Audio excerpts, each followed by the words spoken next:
بسم اللہ الرحمن الرحیم.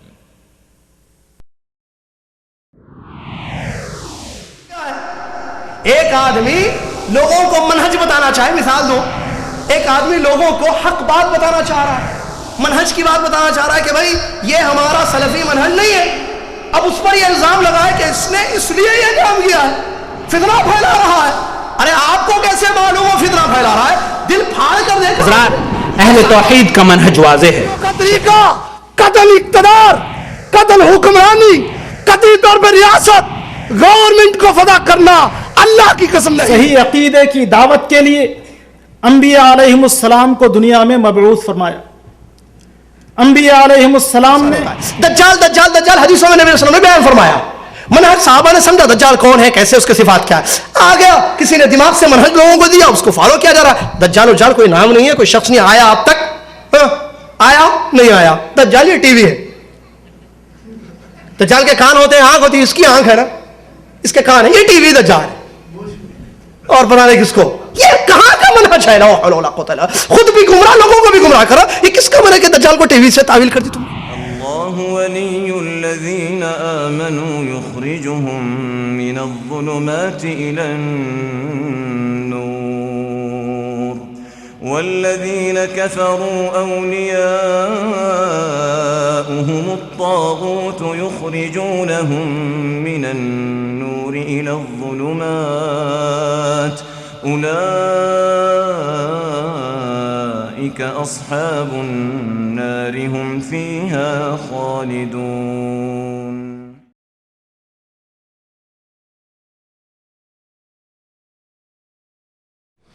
حضرات، آج کی یہ نشست جدہ دعوت سینٹر حی السلامہ کے تعاون سے منعقد کی گئی ہے، اور گزشتہ 15 سالوں سے اس جدہ شہر میں اہل توحید کی جانب سے جو دعوتی سرگرمیاں ہوئی وجود میں آئی ہیں، میں سمجھتا ہوں کہ عالم اسلام میں سعودی عرب کو دنیا کے تمام ممالک پر اسلام کی خدمت کرنے کے سلسلے میں فوقیت حاصل ہے.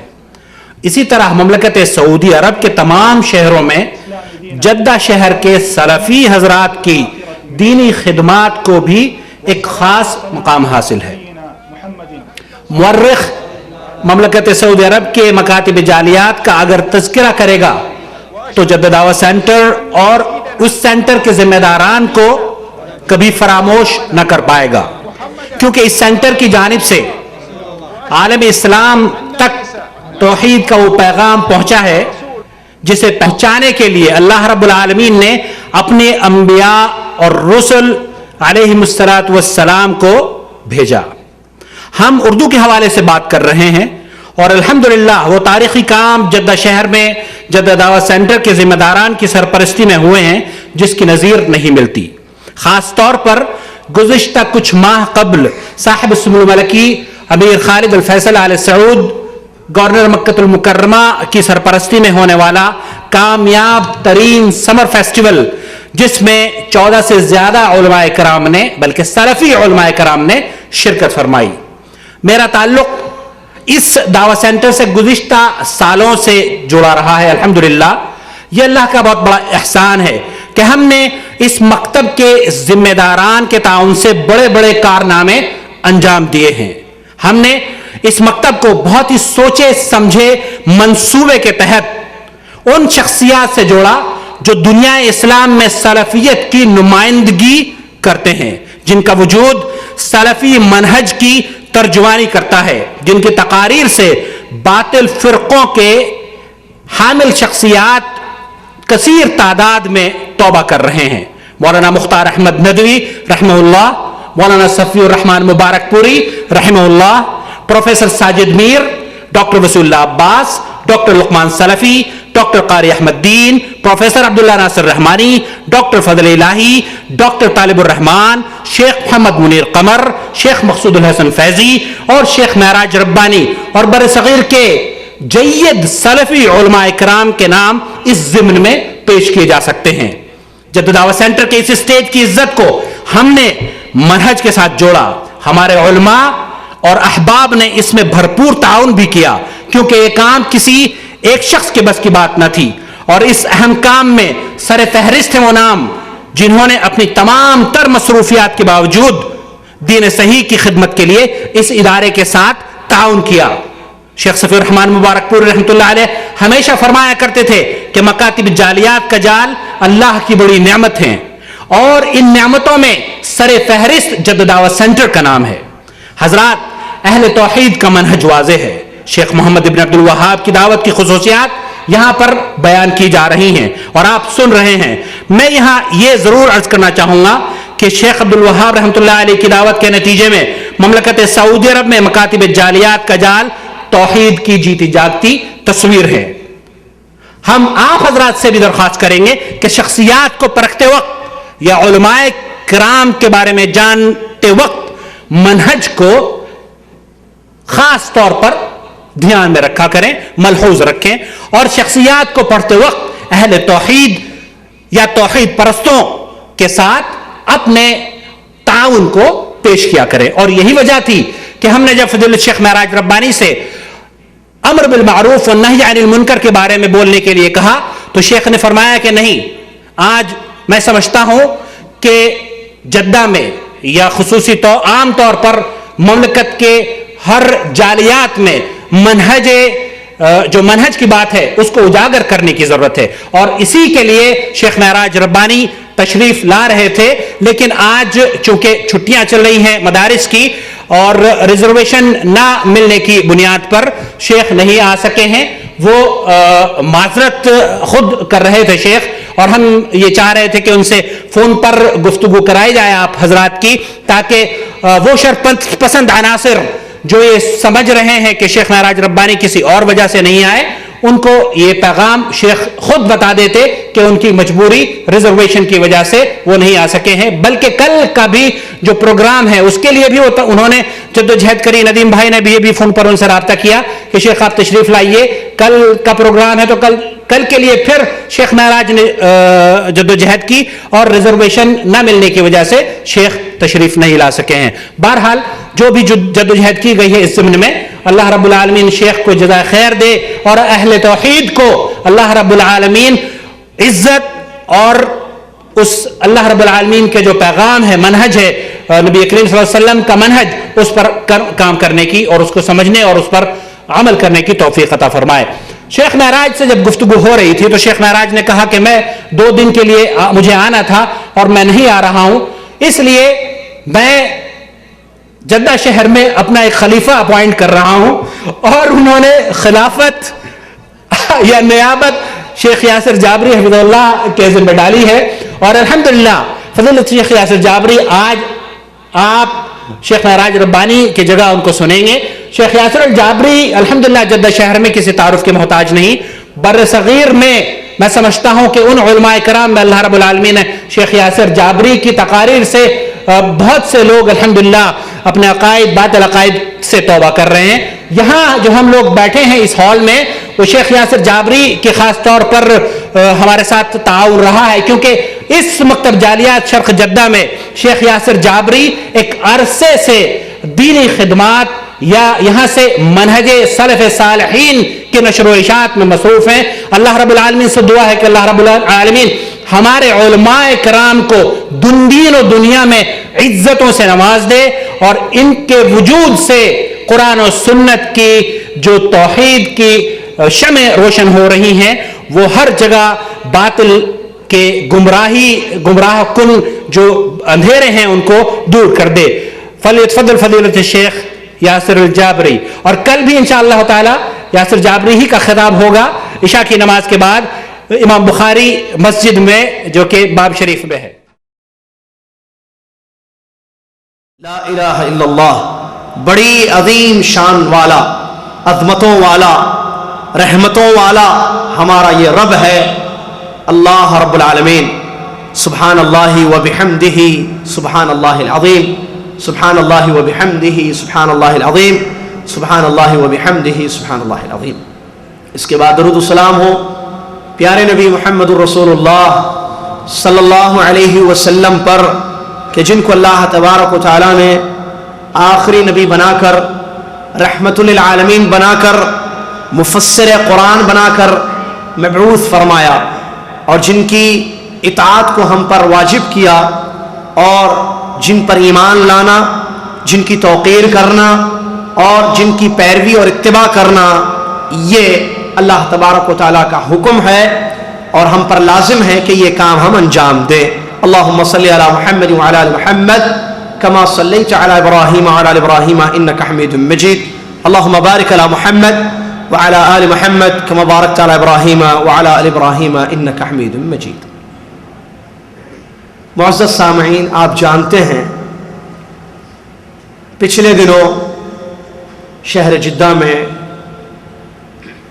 اعلان ہوا مختلف مقامات پر، مختلف مساجد میں، کہ انشاءاللہ اس جمعرات اور جمعہ فضیلۃ الشیخ سید معراج ربانی حفظہ اللہ تشریف لا رہے ہیں۔ جدہ دعویٰ سینٹر حی السلامہ کے تعاون سے 2 عظیم ان کے پروگرام 2 الگ دنوں میں جمعرات اور جمعہ الگ الگ مقامات پر رکھے جائیں گے۔ پہلا ان کا بیان خطاب عام ہوگا ہمارے میں جہاں کام کرتا ہوں جدہ مکتب دعویٰ، مکتب جالیات کلو 14 جو مکتب شرف جدہ کے نام سے مشہور ہے، وہاں کے بن باز رحمہ اللہ ایڈیٹوریم ایک جو بڑا ہال ہے، اس ہال میں ان کا خطاب عام ہوگا اور اس کا موضوع ہوگا شیخ الاسلام محمد بن عبد الوہاب رحمہ اللہ کی دعوت کی خصوصیات۔ اور جمعہ کے دن بعد نماز عشاء مسجد بخاری، یہ جس مسجد میں ہم لوگ ہیں، یہاں انشاءاللہ حق اور باطل میں تمیز کیسے کیا جائے، تقریباً اس موضوع پر شیخ کا دوسرا خطاب عام ہوگا۔ اس سلسلے میں تیاری ہوئی۔ مکتب تعاونی ہمراہ الکورنیش جو دعویٰ سینٹر ہے ہمراہ کا، اس کے تعاون سے اس کے ماتحت یہ پروگرام یہاں پر ہوگا۔ یہ بہرحال اعلانات ہوئے اور تنسیق ہوئی اور شیخ نے تیاری بھی کر لی، شیخ معراج ربانی حفظہ اللہ، اور ساری چیزیں ہو چکی۔ اب بس باقی تھی بات کہ وہ حجز کرواتے، ریزرو کرتے اپنی سیٹ اور یہاں آتے۔ شیخ محترم حفظہ اللہ نے بارہا کوشش کی آخری وقت تک کہ ان کو کوئی ریزرو مل جائے، ریزرویشن حجز مل جائے، کوئی بھی ایک سیٹ مل جائے، کہ وہ اکیلے ہیں، وہ آ رہے ہیں ماشاءاللہ ہیں، لیکن سیٹ ایک چاہیے تھی، تو وہ یہاں آنے والے تھے۔ لیکن ہم سب نے چاہا، انہوں نے بھی چاہا کہ وہ آئیں، ہم نے بھی چاہا کہ ہم ان کو سنیں، کیونکہ ہم ان کو چاہتے ہیں، اللہ کے لیے ان سے محبت کرتے ہیں، لیکن اللہ نے نہیں چاہا۔ بہرحال وجہ نہیں آنے کی میں آپ کو بتانا چاہتا ہوں، شیخ محترم کی نہیں آنے کی وجہ حجز کا نہیں ملنا، جو ایک سبب ہے، حجز نہیں ملا، ریزرویشن نہیں ملا۔ جمعرات ان کو آنا تھا، جمعرات 11 بجے کی فلائٹ تھی وہ، اور رات اس سے پہلے میری ان کی تقریباً 15-20 منٹ فون پر گفتگو ہوئی ہے، بدھ کی رات، جو اصل جمعرات کی رات کہتے ہیں جس کو، بدھ کی رات، چاہت شنبے کی رات میں تقریباً 11 بجے میں نے ان سے فون کیا، کافی بات ہوئی، تو انہوں نے کہا کہ شیخ میں پوری کوشش کر رہا ہوں، اب تک ریزرویشن نہیں ملی، سیٹ نہیں ملی۔ بہرحال کوشش جاری تھی ان کی، لیکن آخر کار سیٹ ان کو نہیں ملی۔ یہی وجہ ہے شیخ محترم کے نہیں آنے کی۔ ما شاء اللہ کان وما لم یشأ لم یکن، جو اللہ چاہتا ہے وہ ہوتا ہے، جو اللہ نہیں چاہتا وہ نہیں ہوتا۔ وما تشاءون الا ان یشاء اللہ رب العالمین، ہم کو ماننا پڑے گا، یہ ہمارا ایمان ہے کہ اللہ تعالیٰ نے فرمایا اے لوگو جو تم چاہتے ہو وہ نہیں ہوتا، اللہ جو چاہتا ہے وہ ہوتا ہے۔ کیوں نہ ہو، ہمارے نبی محمد صلی اللہ علیہ وسلم نے چاہا کہ ان کے چچا کلمہ پڑھ لیں، اور جب دیکھا کہ قوم کا ڈر ہے تو انہوں نے یہ کہا کہ کم سے کم میرے کان میں پڑھ لو، چپکے سے، آہستہ سے، قوم کا ڈر ہے تو میرے کان میں پڑھ لو، میں کل قیامت کے دن گواہی دوں گا کہ اے اللہ میرے چچا نے کلمہ پڑھا ہے۔ محمد صلی اللہ علیہ وسلم چاہ رہے ہیں لیکن اللہ نے نہیں چاہا۔ آیت اتری انک لا تہدی من احببت ولکن اللہ یہدی من یشاء، بے شک اے محمد صلی اللہ علیہ وسلم آپ جس کو چاہیں ہدایت نہیں دے سکتے، اللہ جس کو چاہے ہدایت دے سکتا ہے۔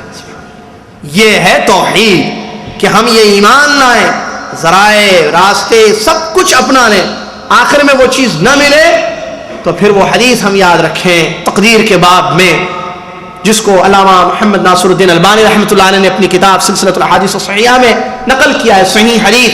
نبی علیہ الصلوۃ والسلام فرماتے اس حدیث شریف میں،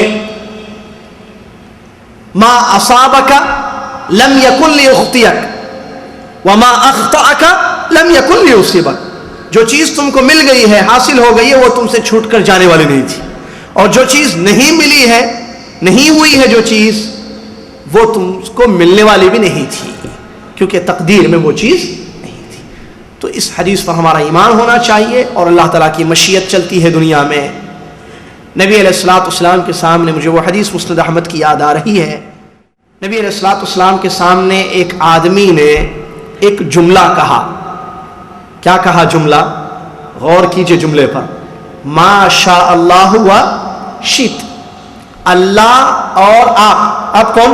محمد صلی اللہ علیہ وسلم، اللہ اور آپ یعنی اے نبی محمد صلی اللہ علیہ وسلم، اللہ اور آپ دونوں جو چاہے وہی ہوتا ہے۔ نبی علیہ الصلوۃ والسلام نے فرمایا، اجعلتنی للہ ندا، کیا تم نے مجھ کو اللہ کے برابر کر دیا کہ اللہ اور میں دونوں جو چاہیں وہ ہو؟ نہیں، غلط، تم نے مجھ کو اللہ کے برابر کر دیا۔ قل ما شاء اللہ وحدہ، یہ کہو کہ اکیلا اللہ جو چاہے وہی ہوتا ہے۔ سبحان اللہ، یہ ہے اللہ کی مشیت، اللہ کا ارادہ، اس نے جو چاہا وہ ہوا، وہ جو نہ چاہے وہ نہ ہو۔ اللہ تعالیٰ کی مشیت اور اس کا ارادہ دنیا میں چلتا ہے۔ برادران اسلام، یہ ایک چھوٹا سا مقدمہ یا ایک اہم بات تھی جس کو بتانا میں نے ضروری اور مناسب سمجھا۔ حق اور باطل کے درمیان تمیز، یہ موضوع شیخ معراج ربانی حفظہ اللہ کو دیا گیا تھا، وہ نہیں، وہ موضوع نہیں۔ ان کی جگہ میں آپ کا چھوٹا بھائی، ان کا چھوٹا بھائی آپ کی خدمت میں آیا ہوں ایک دوسرا موضوع لے کر۔ وہ موضوع انشاءاللہ ان سے پھر کبھی سن لیں گے۔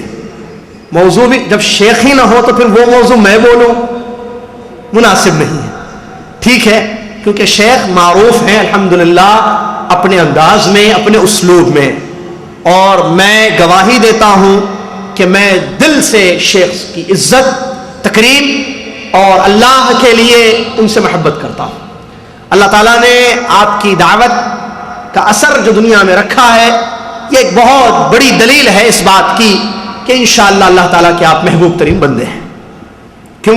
اس لیے کہ نبی علیہ الصلوۃ والسلام کی حدیث میں اس بات کی خبر دی گئی ہے، اللہ تعالیٰ جب کسی بندے سے محبت کرتا ہے تو اعلان کرتا ہے، فرشتوں میں اعلان ہوتا ہے، آسمانی مخلوق میں اعلان ہوتا ہے، پھر یوضع لہ القبول فی الارض، نبی علیہ الصلوۃ والسلام نے فرمایا زمین والوں میں قبولیت ڈال دی جاتی ہے کہ سب اس شخص کو پسند کرتے ہیں، محبت کرتے ہیں اور اس کی باتوں کو قبول کرتے ہیں۔ آج جو دنیا میں ہے، یہ دنیا والوں کی بہت ساری محبت شیخ محترم کے حق میں اور ان کی قبولیت، مقبولیت ان کی، اس بات کی دلیل ہے کہ انشاءاللہ اللہ تعالیٰ کے آپ محبوب بندے ہیں، اور اللہ تعالیٰ سے دعا ہے کہ اللہ تعالیٰ ہم سب کو بھی اپنے محبوب بندوں میں شامل فرمائے، آمین۔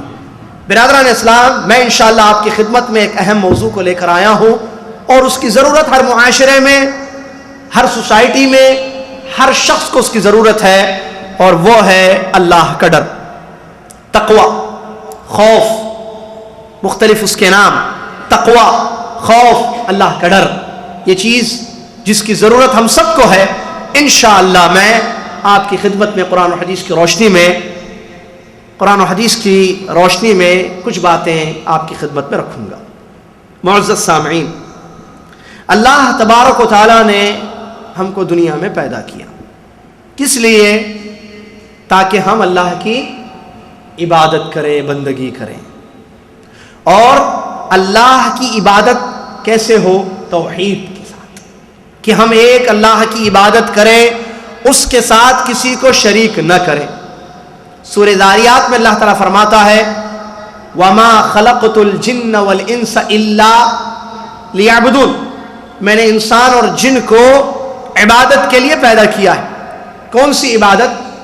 توحید والی، کیونکہ عبادت شیخ الاسلام محمد بن عبد الوہاب رحمۃ اللہ علیہ فرماتے ہیں العبادت ہی التوحید، عبادت توحید ہی ہے، لأن الخصومة فيه، کیونکہ قوموں کا اپنے نبیوں سے جھگڑا توحید میں ہوا، توحید کو لے کر.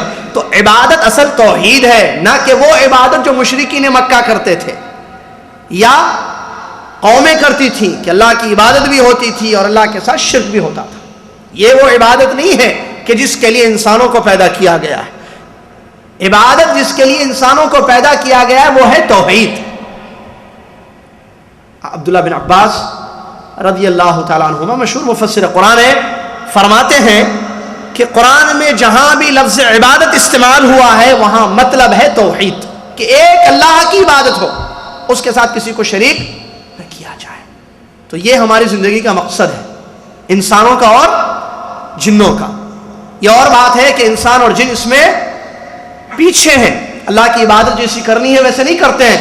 حالانکہ میں نے شروع میں ایک آیت پڑھی، آپ کو یاد ہو، وَالنَّجْمُ وَالشَّجَرُ يَسْجُدَانِ، ستارے اللہ کی عبادت کرتے ہیں، درخت اللہ کی عبادت کرتے ہیں، اور جو مکلف ہے بشر انسان اور جن وہ اللہ کی عبادت نہیں کرتا ہے، جبکہ اللہ کی عبادت ضروری ہے، یہ زندگی کا مقصد ہے. اور برادران اسلام، قرآن میں سب سے پہلے حکم اللہ تعالیٰ نے جس بات کا دیا وہ عبادت ہے، اور اس کے پیچھے اس کا ثمرہ، اس کا پھل اللہ تعالیٰ نے بیان کیا کہ وہ تقوی ہے، ڈر. ارشاد باری ہے، اعوذ باللہ من الشیطان الرجیم، بسم اللہ الرحمن الرحیم، یا ایہا الناس اعبدوا ربکم الذی خلقکم والذین من قبلکم لعلکم تتقون. اے دنیا کے لوگوں، ساری انسانیت سے خطاب ہے، یا ایھا الذین آمنوا خصوصی خطاب، یہ عام خطاب. یا ایھا الناس، الناس کا مطلب اے انسانوں، اے لوگوں، اعبدوا ربکم، اپنے رب کی عبادت کرو، توحید، اپنے رب کی عبادت کرو. کون رب؟ الذی خلقکم والذین من قبلکم، وہ جو تمہارا خالق اور تم سے پہلے لوگوں کا خالق. ٹھیک ہے، لعلکم تتقون، آیت کا آخری حصہ، شاید کہ تم ڈرنے لگو، شاید کہ تمہاری زندگی میں تقوی آئے، اللہ کا ڈر آئے، اللہ کا خوف آئے. یہ کیا ہے خوف؟ عبادت کرو اپنے رب کی جو خالق ہے تمہارا. کیوں عبادت کریں؟ لعلکم تتقون، شاید کہ اس عبادت کے ذریعے تمہارے دلوں میں اللہ کا ڈر آئے، تقوی آئے، جس کو علماء نے کہا رأس الامور، معاملات کی جڑ اصل یہ ہے کہ انسان اللہ سے ڈرے، اللہ کا ڈر ہو، خوف ہو، تقوی ہو، خشیت ہو. لعلکم تتقون، اللہ کا شاید تمہارے دلوں میں آ جائے. اب اس آیت پر غور کریں. اس آیت میں اللہ نے ایک عام حکم دیا ہے عبادت کا. کون سی عبادت؟ نماز بھی عبادت ہے، روزہ بھی عبادت ہے، حج بھی عبادت ہے. الگ الگ عبادت کا تذکرہ نہیں ہے، عام، جس میں ساری عبادتیں آ گئی، مالی، بدنی، ظاہری، باطنی، ساری عبادتیں، قولی، فعلی، ساری عبادتیں آ گئی ہیں. اور اللہ تعالیٰ فرماتا ہے لعلکم تتقون، شاید کہ اس کے ذریعے تمہارے دلوں میں ڈر آ جائے. قرآن کی دوسری آیتوں میں اللہ تعالیٰ نے بعض عبادات کا نام لیا ہے اور اس کا اثر بیان کیا ہے کہ اس کے ذریعے انسان کو تقوی ہونا ضروری ہے. جیسے مثال کے طور پر نماز، عشاء کی نماز ہم نے پڑھی ابھی، اللہ تعالیٰ، اور نماز عبادت ہے. عبادت کے اس نماز کے بارے میں اللہ تعالیٰ کہتا ہے ان الصلاۃ تنہی عن الفحشاء والمنکر، بے شک نماز انسان کو فحش اور برے کاموں سے روکتی ہے. کب نماز روکے گی؟ جب تقوی کے ساتھ نماز ادا کی جائے گی. اس عبادت میں ڈر اگر ہوگا، خوف اللہ کا ہوگا، تو پھر یہ اپنا کام کرے گی، نماز اپنا کام کرے گی، اثر ڈالے گی انسان پر. اگر تقوی والی نماز ہو، ڈر کر پڑھی جائے نماز، تو پھر وہ انسان کو فحش اور برے کاموں سے روکے گی. دوسری عبادت مشہور، رمضان کے روزے رکھیں گے انشاءاللہ، ہر سال رکھتے ہیں جب سے جوان ہوئے ہیں، جب سے قابل ہوئے. اور الحمدللہ جہاں تک میں نے مشاہدہ کیا ہے، مسلمانوں میں ایک اچھی عادت یہ ہے کہ بچے بھی جو نابالغ ہیں روزہ رکھتے ہیں، الحمدللہ رمضان کا روزہ رکھتے ہیں. روزوں کے بارے میں جو مشہور آیت ہے، غور کریں اس آیت پر. اللہ تعالیٰ کیا فرماتا ہے؟ یا ایھا الذین آمنوا کتب علیکم الصیام کما کتب علی الذین من قبلکم. آگے لعلکم تتقون. میرے خیال سے حفاظ بیٹھے ہوئے ہیں اور آپ جانتے ہیں یہ مشہور آیت ہے. اللہ فرماتا ہے اے وہ لوگوں جو ایمان لائے ہو, کتب علیکم الصیام, تم پر روزے فرض کر دیے گئے, کما کتب علی الذین من قبلکم, جیسے تم سے پہلے لوگوں پر روزے فرض تھے. کیوں اللہ؟ کیا تو بھوکا رکھنا چاہتا ہے ہم کو؟ روزہ کس لیے فرض ہے؟ اس کے پیچھے ثمرہ کیا ہے, پھل کیا ہے اس عبادت کے پیچھے؟ لعلکم تتقون, شاید کہ اس کے ذریعے, ان روزوں کے ذریعے تمہارے دلوں میں ڈر آ جائے, ڈر, خوف جو مطلوب ہے, جس کی ضرورت ہے, جس کی وصیت اللہ نے انبیاء اور اپنے سارے بندوں کو کی ہے. انبیاء کو وصیت کی اللہ تعالیٰ نے, جس چیز کی وصیت اللہ نے انسانوں کو بھی کی ہے سارے.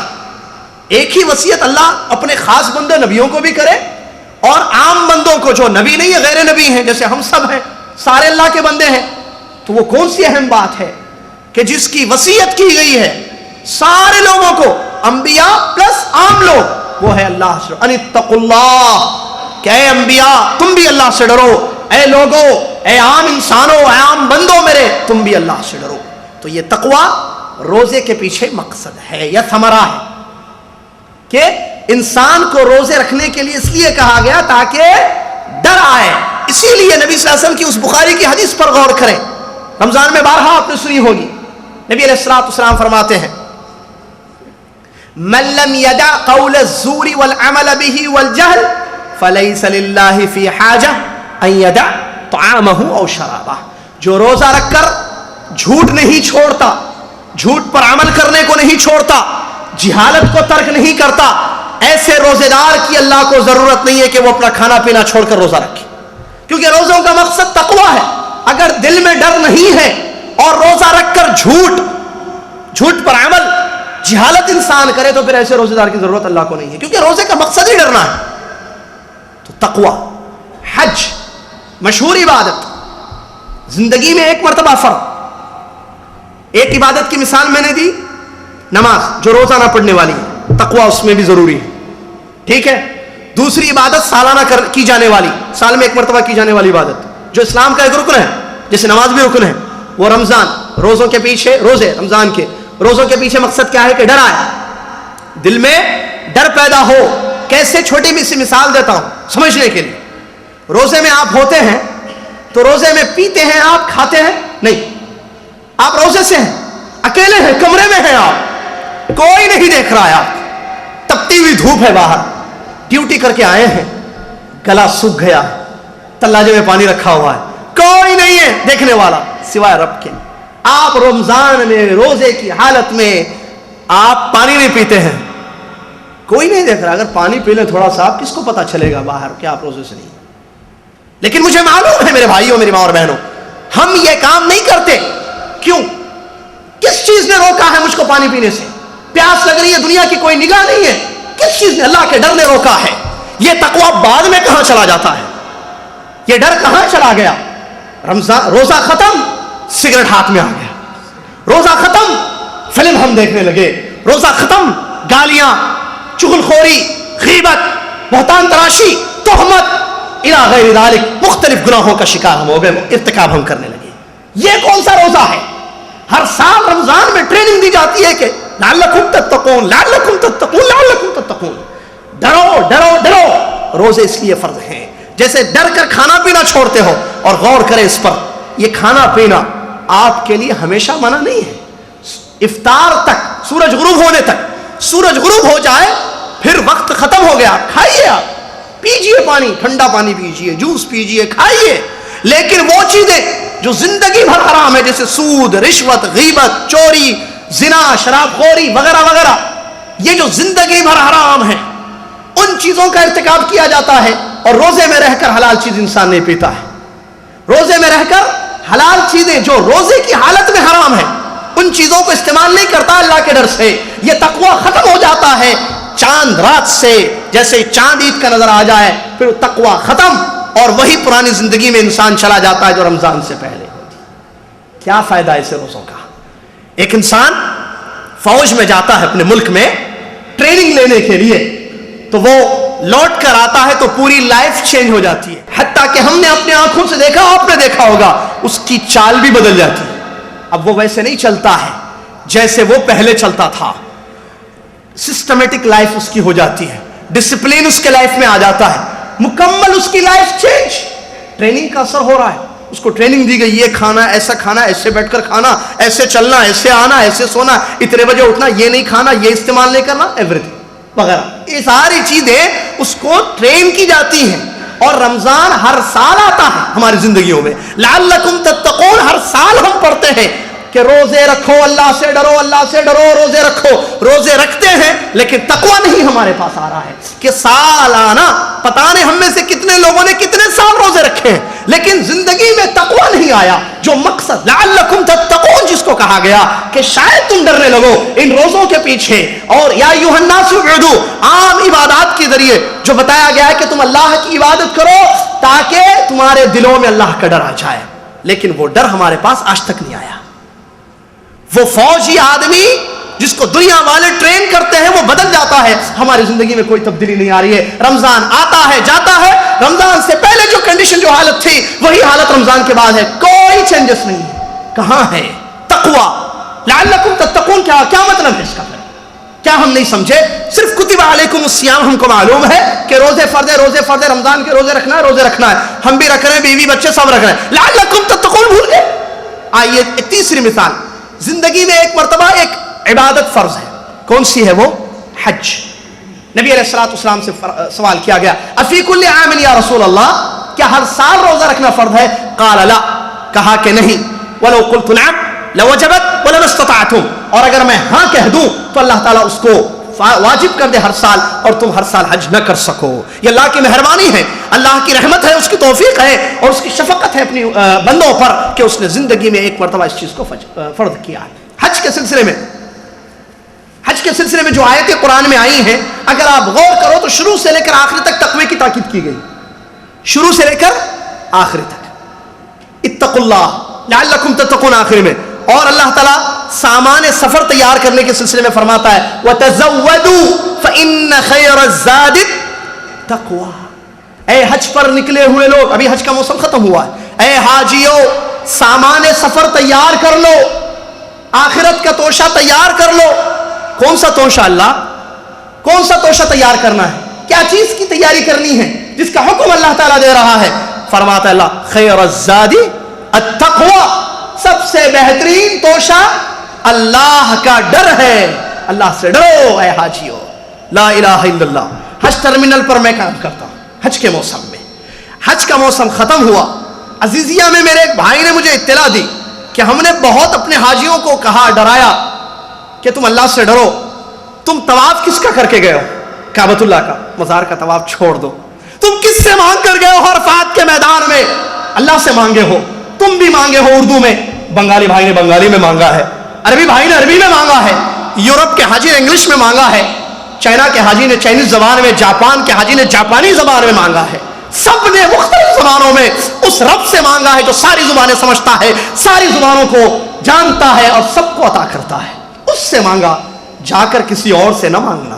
اللہ سے ڈرو میرے حاجی بھائی. اس کے رشتہ دار تھے, ڈرایا. حج کر کے وہ واپس جاتا ہے, وہ میرا بھائی عزیزیہ میں مجھے اطلاع دیتا ہے کہ میرے شیخ میں کیا بتاؤں آپ کو, میں نے بہت سمجھایا, کیسٹیں دی, سمجھایا, حج کر کے جا رہے ہو, اللہ سے ڈرو, حج کا اثر زندگی میں باقی رکھو. وہ اپنے گاؤں گئے تو بجائے یہ کہ پہلے اپنے گھر والوں سے ملتے جا کر مزار کا طواف کر کے گھر کو گئے. لا الہ الا اللہ. یہ کون سا حج ہے؟ ایو حج ھذا, مجھے بتائیے آپ. کیسے روزے, کیسی نمازیں, کیسے حج, یہ کون سی عبادتیں ہیں کہ ڈر ختم ہو گیا ہے, تقوی کا نام و نشان نہیں ہے. ہم اللہ کی عبادت کر رہے ہیں یہاں پر اور ہمارے دلوں سے ڈر ختم ہو گیا. اللہ تعالیٰ حاجیوں کو اس بات کی تاکید کر رہا ہے وَتَزَوَّدُوا فَإِنَّ خَيْرَ الزَّادِ التَّقْوَىٰ. اے حج پر نکلے ہوئے لوگ سامان آخرت تیار کرو. تقوی خیر الزاد, سب سے بہترین توشہ, سب سے بہترین ساز و سامان جو تم لے کر آخرت میں جا سکتے ہو وہ ہے تقوی. وَاتَّقُونِ يَا أُولِي الْأَلْبَابِ. آگے فوراً پھر تیسری جگہ تاکید کرتے ہوئے اللہ فرماتا ہے اے عقل مندو, حج پر آئے ہوئے لوگوں اللہ سے ڈرو, مجھ سے ڈرتے ہوئے زندگی گزارو. اللہ کہتا ہے کہاں ہے یہ تقوی, مجھے بتائیے. حج کر کے واپس آتا ہے, حالت احرام کی پابندیوں کا اس نے خیال کیا ہے حج میں, لیکن زندگی بھر جن پابندیوں کا خیال کرنا چاہیے اس کا کوئی پابندی نہیں کرتا ہے. سگریٹ اس کے ہاتھ میں نظر آتی ہے. حج کر کے جدہ میں کچھ حاجیوں کو دیکھا گیا داڑیاں پوری نکال دی جبکہ حج میں انہوں نے رکھا ہے. کیا فائدہ ہے اس حج کا؟ حج میں اس نے نقاب نہیں لگایا اور اوڑھنی سے چہرے کا پردہ کیا. بہن نے تقویٰ کہاں گیا مجھے بتائیے؟ حج کر کے واپس جا رہی ہے, ایئرپورٹ پر چہرہ دکھا رہی ہے. لا حول ولا قوت الا باللہ. یہ کیسا حج ہے؟ کیا فائدہ ہے اس حج کا؟ کیا فائدہ ہے اسی عبادت کا جس میں لعلکم تتقون نہ ہو, اللہ کا ڈر ہی نہ ہو؟ اللہ کا ڈر میرے بھائی, سورہ بقرہ کی آیتیں پڑھیں. اللہ تعالیٰ اس ڈر کے بارے میں کہتا ہے وَإِنَّ مِنَ الْحِجَارَةِ لَمَا يَتَفَجَّرُ مِنْهُ الْأَنْهَارُ. قرآن کی آیت ہے. پہاڑ پتھروں کی قسمیں اللہ تعالیٰ بیان کرتا ہے, 3 قسم کے پتھر.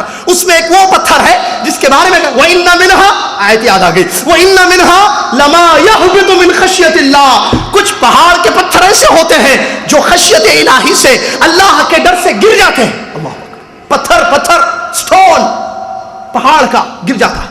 کس سے کیوں گرتا ہے؟ کوئی گرا دیتا ہے اس کو نہیں, من خشیت اللہ, اللہ کے خوف سے, اللہ کے ڈر سے گر جاتا ہے وہ. برادران اسلام, کہاں ہے ہمارے دلوں میں ڈر؟ کیوں ہم اللہ سے نہیں ڈرتے؟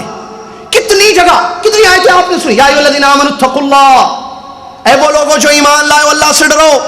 بے شمار قرآن کی آیتیں ہیں جہاں تقوی کی تاکید کی گئی. اللہ سے ڈرو, اللہ سے ڈرو, اللہ سے ڈرو. واتقون یا اولی الالباب, یا ایھا الذین آمنوا اتقوا اللہ حق تقاتہ, اے ایمان والو ویسے ڈرو جیسے ڈرنے کا حق ہے. کہاں ہے ہمارے پاس ڈر؟ تقوی کا مطلب کیا ہے میرے بھائیوں, جس کی تاکید آئی ہے؟ علماء اکرام نے اس کی تفسیر بیان کی ہے. عام طور پر غلط فہمی ہے. کیا غلط فہمی ہے؟ ارے بھائی ڈر کی بات کرتے ہیں آپ, ڈر یہاں ہوتا ہے, یہاں. ایک جملہ آپ نے سنا ہوگا, میں نے سنا ہے, آپ نے بھی سنا ہوگا. کسی بہن سے کوئی بہن کہتی ہے اللہ سے ڈر میری بہن, پردہ کر لے. ارے چلو جی جاؤ, پردہ تو دل کا پردہ ہوتا ہے, چہرے کا پردہ کیا ہے؟ اصل ڈر تو یہاں ہے.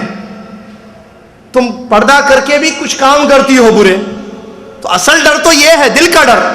یا بھائی کہتے ہیں بھائی یہ غلط کام ہے چھوڑ دو, یہ شرک ہے چھوڑو, یہ بدعت ہے چھوڑو, اللہ سے ڈرو. ارے جاؤ جی بڑے آئے آپ سمجھانے. ڈر کس کو, اس کو تھوڑی کہتا ہے ڈر. ڈر اندر ہوتا ہے, اندر. یہ غلط فہمی. تقوی کا مطلب کیا ہے؟ تقوی کا علماء نے, صحابہ نے, تابعین, اتباع سلف صالحین نے کیا بیان کیا ہے تقوی کو؟ سلف صالحین نے تقوی کے بارے میں بیان فرمایا کہ تقوی کا مطلب یہ ہے کہ تم اللہ کی اطاعت کرو ثواب کی امید رکھتے ہوئے. تم اللہ کی اطاعت کرو ثواب کی امید کے ساتھ, بغیر امید کے نہیں. غلط منہج ہے یہ. شیخ الاسلام ابن محمد بن عبد الوہاب رحمۃ اللہ علیہ نے جو منہج دیا لوگوں کو, یہ وہ منہج نہیں ہے جس کی ایک مثال یہاں بھی ہے. منہج قرآن و حدیث کو سمجھنا, قرآن و حدیث کو پہچاننا, یا قرآن و حدیث پر کیسے عمل کرنا, ایک جو خاص منہج ہے وہ نہیں ہے جو عام طور پر لوگ سمجھتے ہیں. نہیں, غور کرنے کی چیز ہے. اللہ تعالیٰ قرآن کی آیتوں میں ہم کو تاکید کر رہا ہے اس بات کی کہ ہم اللہ سے ڈریں اور اس سے ڈرتے ہوئے زندگی گزاریں. میں وہ حدیث بیان کر رہا تھا, کیا بیان کر رہا تھا جی, کیا بیان کر رہا تھا میں, یاد نہیں ہے؟ تقوی کیا, کہاں بات رکی تھی؟ عبادت کرو امید. کون حاضر ذہن ہے کون نہیں ہے سمجھ میں آ رہا ہے. میرے بھائی ہم سنے اس لیے سمعنا و اطعنا والی صفت ہو کہ سنیں اور اطاعت کریں. تقوی کی تعریف, ڈیفینیشن, واٹ از تقوی, تقوی کہتے کس کو ہیں؟ کیونکہ عام طور پر لوگ سمجھتے ہیں دل میں تقوی ہوتا ہے, تو سلف نے اس کی تفسیر پیش کی ہے. تقوی کا مطلب یہ ہے جو ہوتا ہے دل میں, اس میں کوئی شک نہیں, لیکن تقوی کا معنی یہ ہے کہ آپ اللہ کی اطاعت اور فرمانبرداری کریں ثواب کی امید کے ساتھ. قرآن نے کہا یدعوننا رغبا ورہبا, ہمارے بندے ہم سے دعا کرتے ہیں رغبت اور رہبت کے ساتھ. امید چھوڑنا نہیں ہے, امید کے ساتھ عبادت نہیں. ہم کو کوئی کچھ نہیں چاہیے اللہ کے پاس, ہم خالی عبادت کرتے ہیں. مرجیہ کا عقیدہ ہے, مرجیہ کا منہج ہے. سلف کا منہج یہ نہیں ہے. آپ عبادت کرو امید کے ساتھ, عبادت کرنا امید بھی ہو, نہیں ہم کو کچھ نہیں چاہیے بس ہم اللہ کی محبت میں یہ سارے اعمال کر رہے ہیں. صوفیوں کا منہج ہے. سلف کا منہج یہ نہیں ہے. آپ عبادت کرو امید کرو اللہ سے. قرآن کی آیت دلیل ہے, بہت ساری آیتیں ہیں. یدعوننا رغبا ورہبا, رغبا ورہبا, دعا عبادت ہے نا, ہم دعائیں کرتے ہیں, مانگتے ہیں, تو اللہ تعالیٰ کہہ رہا ہے یہ مانگتے ہیں تو رغبت کے ساتھ. نبی علیہ السلام نے فرمایا جب تم مانگو تو فردوس مانگو جو اعلی الجنہ ہے, جنت میں سب سے اونچا مقام ہے. تو رغبت ہونا ہے, امید ضروری, الرجاء امید عبادت ہے. تو ہم اللہ کی اطاعت کریں گے, فرما برداری کریں گے امید کے ساتھ. تقوی کا معنی تم اللہ کی اطاعت کرو امید کے ساتھ, اور اللہ کی نافرمانی کو چھوڑو اللہ کے عذاب کے ڈر سے. فرما برداری کرو امید کے ساتھ, نافرمانی کو چھوڑو, گناہ کو چھوڑو اللہ کے عذاب سے ڈرتے ہوئے. یہ علماء نے بیان کیا ہے, یہ علماء نے بیان کیا ہے. اور خوف ضروری ہے, اسی آیت میں اس کی دلیل ہے یدعوننا رغبا و رہبا, یہ ہم سے دعائیں کرتے ہیں رغبت کے ساتھ یعنی امید کے ساتھ, و رہبا اور ڈرتے ہوئے. تو ڈرنا, اللہ کے ڈر سے گناہ چھوڑنا, اللہ کے ڈر سے, اللہ کے خوف سے گناہ چھوڑنا, اور اللہ کے یہاں ثواب پانے کے لیے اللہ کی فرما برداری کرنا, یہ ہے تقوی. تو جو اطاعت نہ کرے, جو گناہوں سے نہ بچے, وہ متقی نہیں. متقی کون؟ پرہیزگار کون؟ تقوی والا کون؟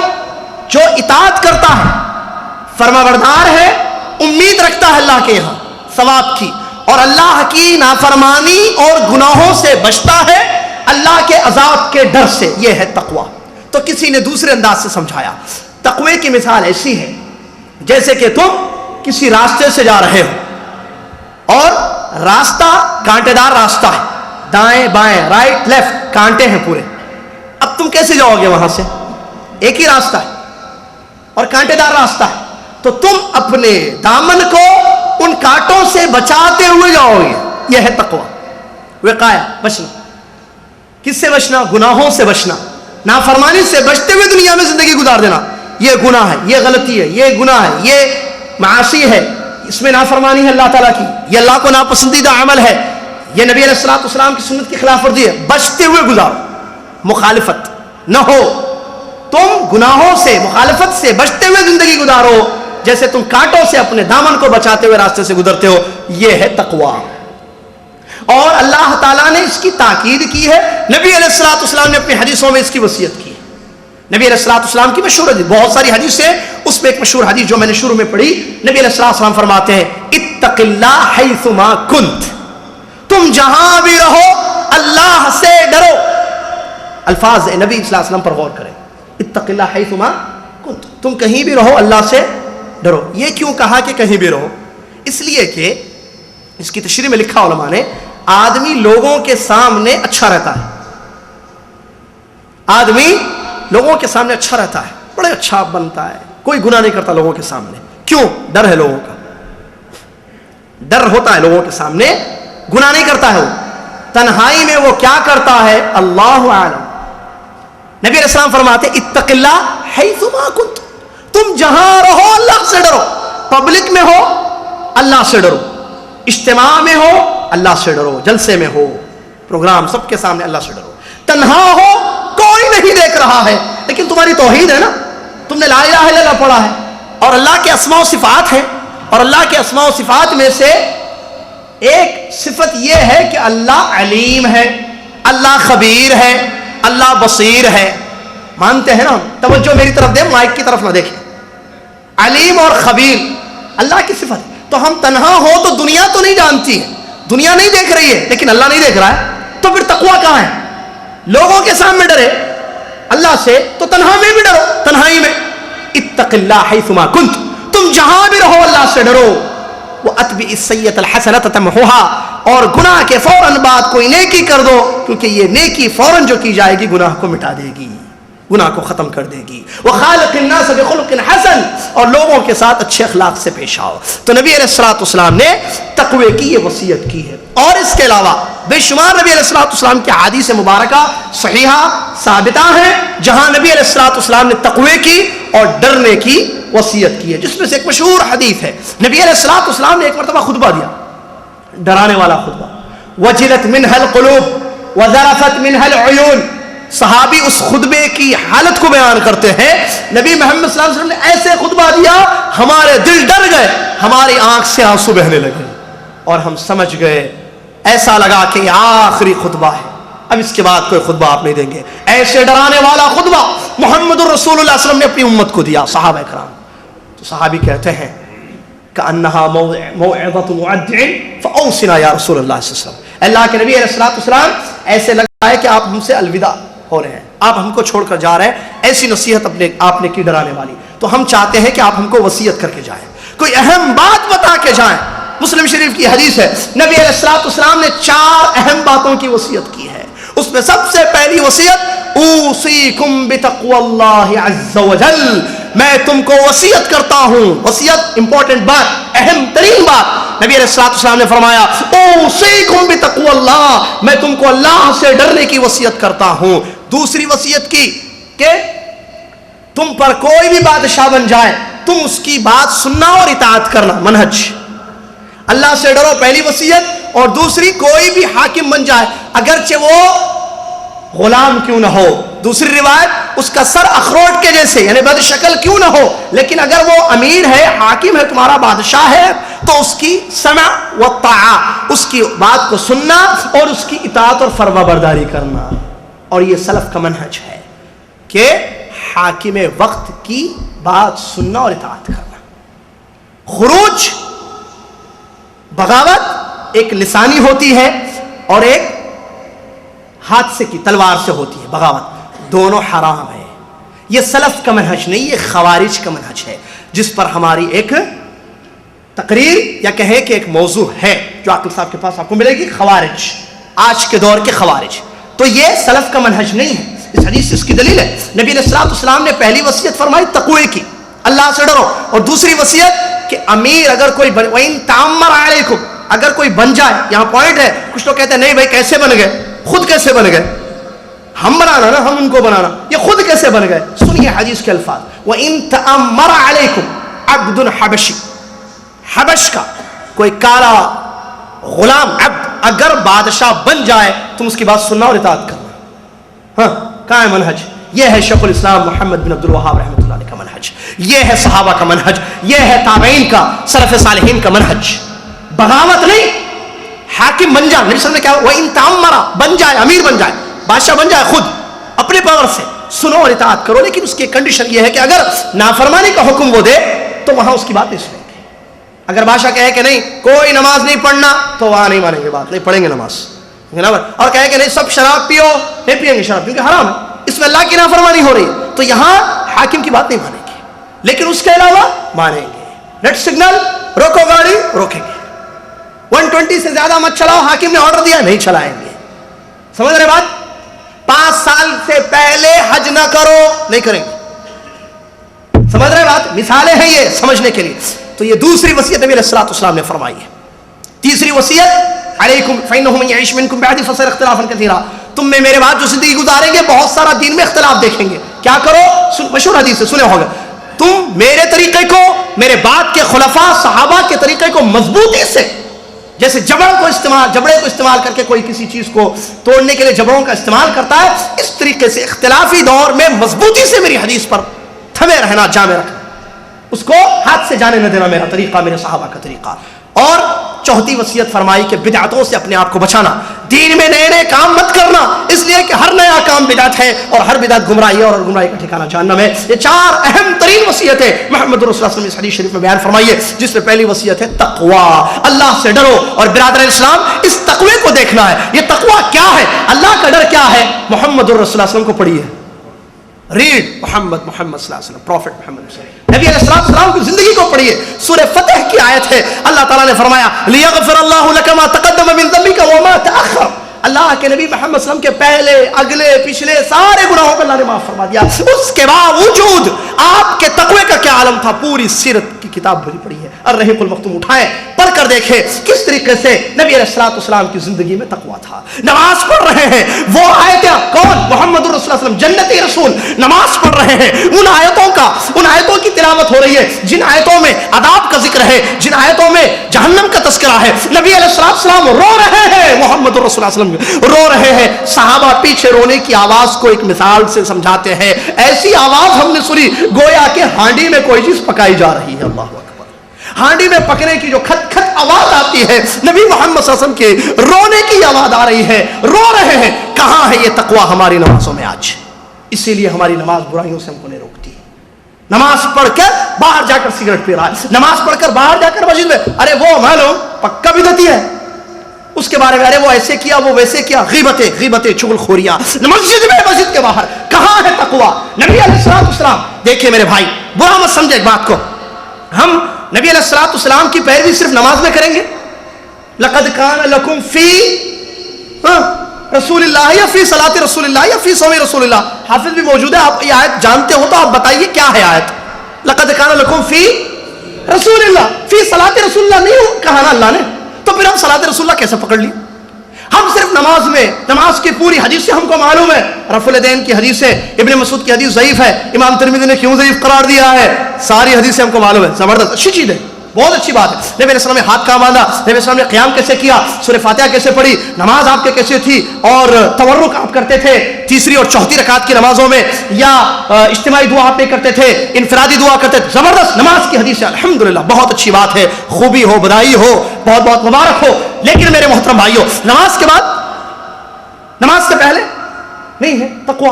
کہاں ہے؟ نبی علیہ السلام ڈرتے بھی تھے نا, ہم کیوں نہیں ڈرتے اللہ سے؟ میں بولوں میں نہ ڈروں, آپ سنیں اور اپنا ڈرے, کیا فائدہ ہے ایسی مجالس کا؟ بتائیے مجھے کہاں ہے تقوی؟ ضرورت ہے تقوی کی. تقوی آئے گا زندگی بدل جائے گی. مسلم شریف کی حدیث پر غور کیجئے, نبی علیہ الصلوۃ والسلام نے فرمایا, الا ان فی الجسد مضغہ اذا صلحت صلح الجسد کلہ واذا فسدت فسد الجسد کلہ الا وہی القلب. نبی علیہ الصلوۃ والسلام کی حدیث, فرمایا ڈاکٹر محمد مصطفیٰ صلی اللہ علیہ وسلم, زبردست حکیم, زبردست ڈاکٹر, آپ سے اچھا ڈاکٹر, آپ سے اچھا حکیم دنیا میں نہیں گزرا ہے, نہ آئے گا قیامت تک. نبی علیہ السلام نے فرمایا, سنو اے لوگو, اللہ تعالیٰ نے تمہاری اس باڈی میں ایک پارٹ رکھا ہے, اپارٹ, ایک حصہ, اگر وہ درست ہو جائے سارے پارٹ صحیح کام کریں گے. اگر اس میں گڑبڑ ہو جائے تو پھر پورے پارٹس پر اس کا اثر پڑے گا, آنکھ پر, زبان پر, کان پر, ہاتھ پر, شرمگاہ پر, پیر پر, سب پر پڑے گا. کیا ہے وہ پارٹ کہ جس کی صلاحیت سارے پارٹس کی صلاحیت ہے, اور جس کی خرابی سارے پارٹس کی خرابی ہے؟ الا وہی القلب. نبی علیہ الصلوۃ والسلام فرماتے ہیں, سنو وہ ہے دل. کیا ہے؟ دل. یہ ایک حدیث. اب دل کی صلاحیت کیا ہے؟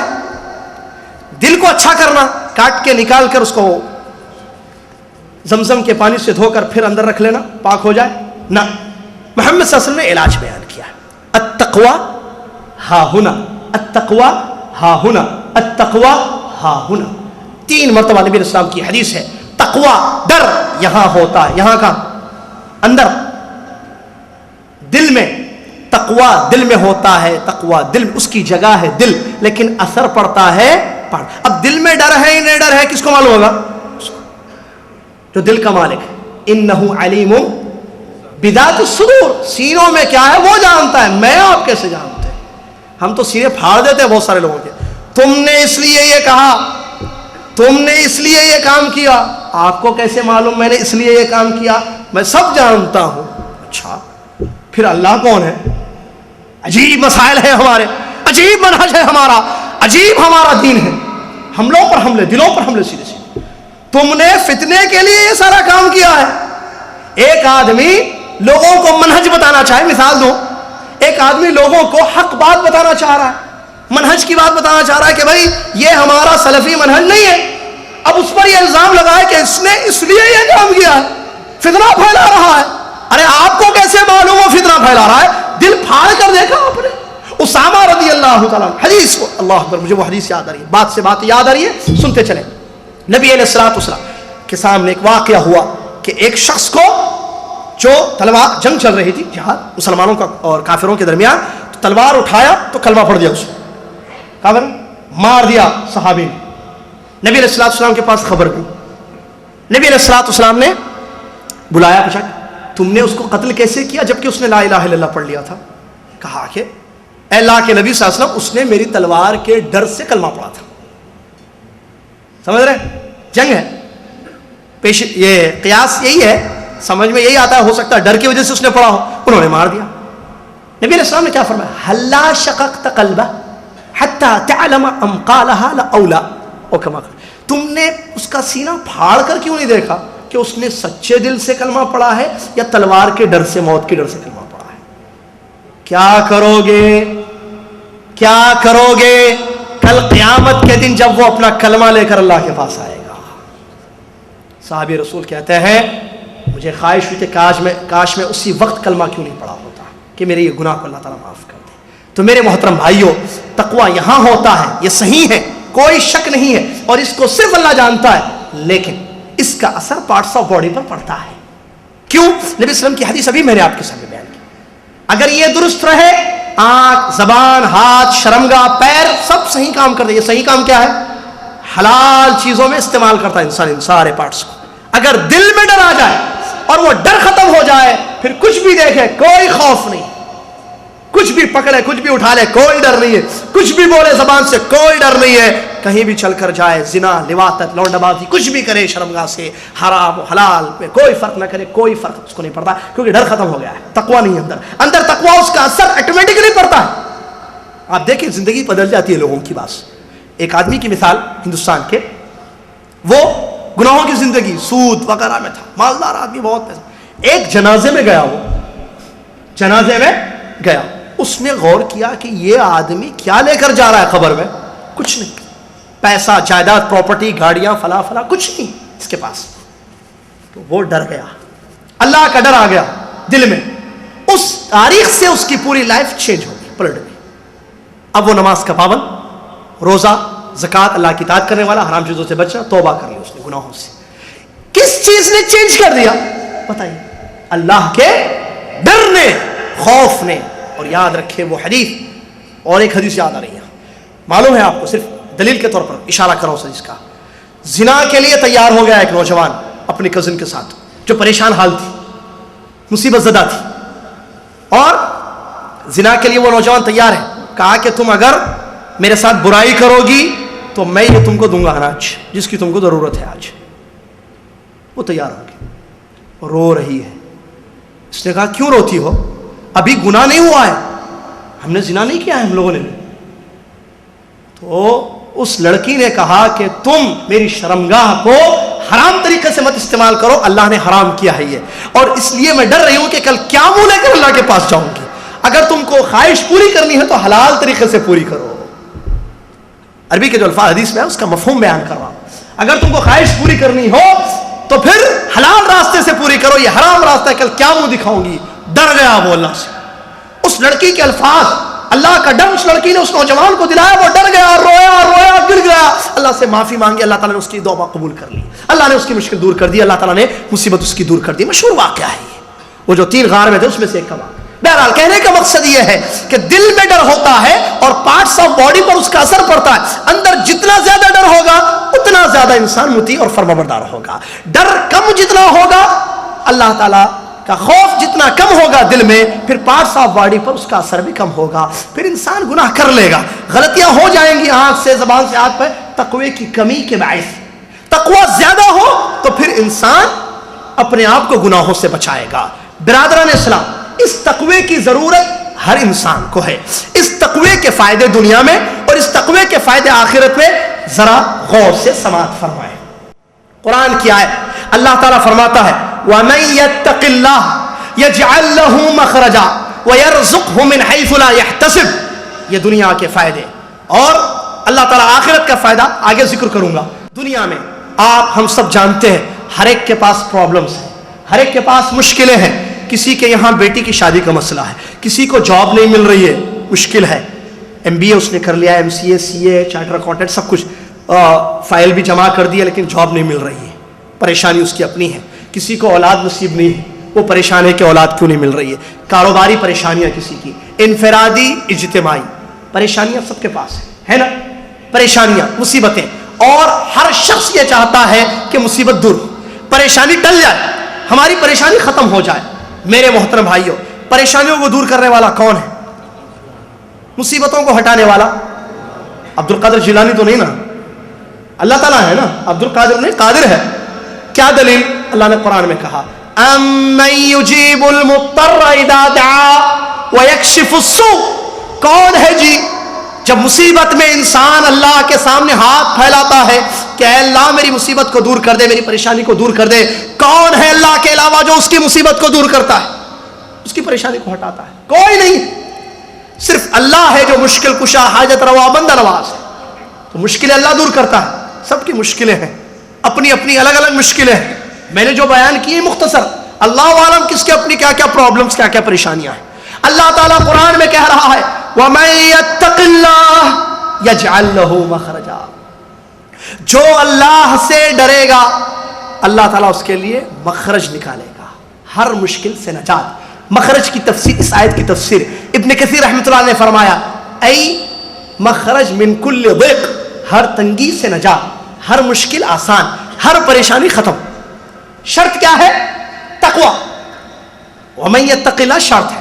مثال کے طور پر سمجھنے کے لیے آپ یہ کہتے ہیں اگر تم کل میری آفس کو آؤ گے تو میں تم کو پیسے دوں گا، کل تم اگر میری آفس کو آؤ گے تو میں تم کو 100 ریال دوں گا۔ اب ایک شرط ہے، ایک مشروط ہے۔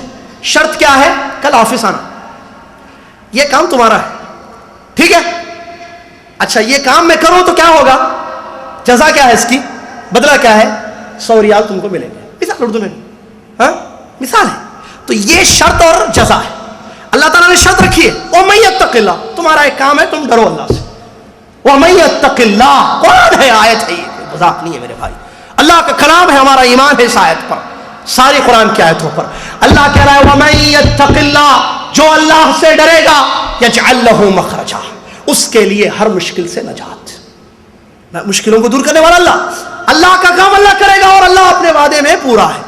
ان اللہ لا یخلف المیعاد، قرآن میں اللہ نے کہا اللہ وعدے کے خلاف نہیں کرتا، انسان وعدہ کرتا ہے مکر جاتا ہے۔ تو اللہ انسانوں سے یہ کہہ رہا ہے تم ڈر کے تو دیکھو، وَمَن يَتَّقِ اللَّهَ، تم ڈرو تو صحیح، اے عورت تو ڈر، اے شوہر تو ڈر، اے بیوی تو ڈر، اے بچے تو ڈر، اے والد تو ڈر، اے والدہ تو ڈر، اے عالم تو ڈر، اے داعی تو ڈر، اے مدعو تو ڈر، ڈر کر تو دیکھ۔ وَمَن يَتَّقِ اللَّهَ، تو ڈر تو صحیح، يَجْعَلْ لَهُ مَخْرَجًا، میرا کام دیکھ میں کیسے کروں گا، يَجْعَلْ لَهُ مَخْرَجًا، ہر مصیبت سے نجات دے دوں گا، ہر مصیبت سے نجات۔ یہی نہیں میرے بھائی، دوسری بڑی پرابلم آج روزی کی پرابلم ہے، رزق کی پریشانی۔ ہم سب انڈیا پاکستان سے کیوں آئے ہیں یہاں؟ نوٹ، ریال، کوئی پاؤنڈز کمانے کے لیے گیا ہے، کوئی ڈالر کے لیے گیا ہے، کوئی کسی۔ اللہ تعالیٰ قرآن میں کہہ رہا ہے وَمَن يَتَّقِ اللَّهَ يَجْعَلْ لَهُ مَخْرَجًا وَيَرْزُقْهُ مِنْ حَيْثُ لَا يَحْتَسِبُ۔ ارے تم اللہ سے ڈر کے تو دیکھو، اگر تم اللہ سے ڈرو گے ہر مشکل تمہاری آسان کر دے گا اللہ، اور تم کو ایسی روزی دے گا کہ تم سوچو گے بھی نہیں۔ وَيَرْزُقْ، رزاق کون؟ یہ آیت کس کی؟ یہ کلام کس کا؟ اللہ کا کلام۔ یہ وعدہ کس کا؟ اللہ کا۔ اور رزاق کون؟ اللہ۔ مشکل کشا کون؟ اللہ۔ تو اللہ کی باتیں ہیں، ایمان ہمارا ہے، ضرورت عمل کی ہے۔ وَمَن يَتَّقِ اللَّهَ يَجْعَلْ لَهُ مَخْرَجًا وَيَرْزُقْهُ مِنْ حَيْثُ لَا يَحْتَسِبُ، روزی عطا کرے گا۔ کہاں ہے تقوی؟ میرا بھائی نوجوان انڈیا سے MBA کی ڈگری لے کر آتا ہے، ٹھیک ہے، محنت کرتا ہے، کوشش کرتا ہے، پیسے بڑے خرچ کرتا ہے، سیٹ لیتا ہے کالج میں، یونیورسٹی میں، اس کے بعد MBA کی ڈگری لے کر آتا ہے یا CA کی ڈگری لے کر آتا ہے، کوئی آکسفورڈ یونیورسٹی میں پڑھنے جاتا ہے، کوئی ہندوستان پاکستان کی بڑی بڑی یونیورسٹی میں پڑھ کر آتا ہے، اب اس کے بعد یہاں جاب کے لیے پھر رہا ہے، صبح اٹھتا ہے، حافلے میں بیٹھتا ہے، کبھی سنایا جاتا ہے، کبھی وہ کمپنی، کبھی یہ کمپنی، کمپنیوں کے چکر لگا رہا ہے، روزی نہیں مل رہی ہے۔ ذرا پوچھو اس نوجوان سے، صبح فجر کی نماز پڑھی تو نے؟ اللہ، تو نے فجر کی نماز پڑھی اور جاب کو جا رہا ہے، ہاتھ میں سگریٹ، ارے کیوں پھر؟ جاب نہیں ملی، 3 مہینے ہو گئے پھر رہا ہوں، حافلے کے چکر، دوستوں کے پاس کب تک کھاؤں؟ میں پریکٹیکل باتیں کر رہا ہوں، جو فیلڈ کی باتیں آج موجودہ جو ہو رہا ہے ہمارے ساتھ، نوجوانوں کے جو حالات ہیں آج، نوجوان ڈگریاں ہیں، جاب نہیں ہے، پریشان ہے، سگریٹ ہے ہاتھ میں، فجر کی نماز نہیں ہے، ہاتھ میں سگریٹ ہے، رات میں ایک فلم دیکھ کر سو گیا ہے، صبح 7 بجے اٹھا ہے، جلدی شاور لیا، یہ بھی صبح کرنے کی عادت ہے تو یہ بھی کر لیا، ٹھیک ہے، اس کے بعد ہاتھ میں وہ فائل جس میں سرٹیفکیٹس ہیں لیکن تقوی نہیں اندر، یہاں ہاتھ میں سرٹیفکیٹس لے لیا ہے، ارے سرٹیفکیٹ ہے MBA اور اس کمپنی میں بڑی پوسٹ پر ہیں ہمارے چچا کے دوست، لے لو مثال، ہمارے انکل کے خاص دوست نے کہا بس تم آ جاؤ 9 بجے سیدھے یہاں کمپنی میں، دیکھو میں نے سب بات کر لی اندر،